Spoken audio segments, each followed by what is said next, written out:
அலுமினியத்தை நம்ம octet rule படி draw பண்ணி நம்ம கன்வெர்ட் பண்ணோம். அது எப்படி?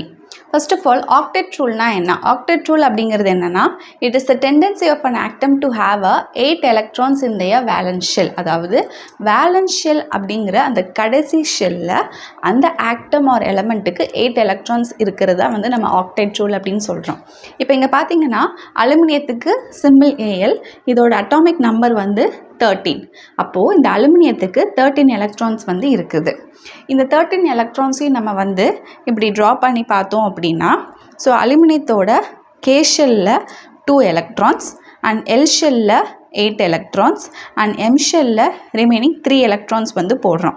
ஸோ டோட்டலாக ஆட் பண்ணி பாருங்கள், 2 + 8 + 3 வந்து 13 வந்து வரும்.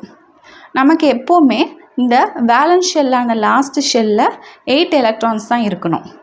பட் ஆனால் M ஷெல்லில் பாருங்கள் 3 எலக்ட்ரான்ஸ் வந்து இருக்குது. அப்போது நம்ம என்ன பண்ணுறோம், அந்த 3 எலக்ட்ரான்ஸையும் வந்து அந்த அலுமினியம் வந்து லாஸ் பண்ணிருச்சு அப்படின்னா, இப்போது லாஸ்ட் ஷெல்லில் L ஷெல்லில் பார்த்திங்கன்னா 8 எலக்ட்ரான்ஸ் வந்து வந்துடும். தென் இந்த aluminium will attain a neon stable electronic configuration.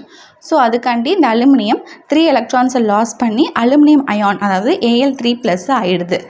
3 electron இதை கொடுத்ததுனால Al3+ அப்படின்னு போடுறோம். ஸோ 3 எலக்ட்ரான் ரிலீஸ் ஆகிருக்கு, அதனால நம்ம +3E- அப்படின்னு போடுறோம் இங்கே. That's it.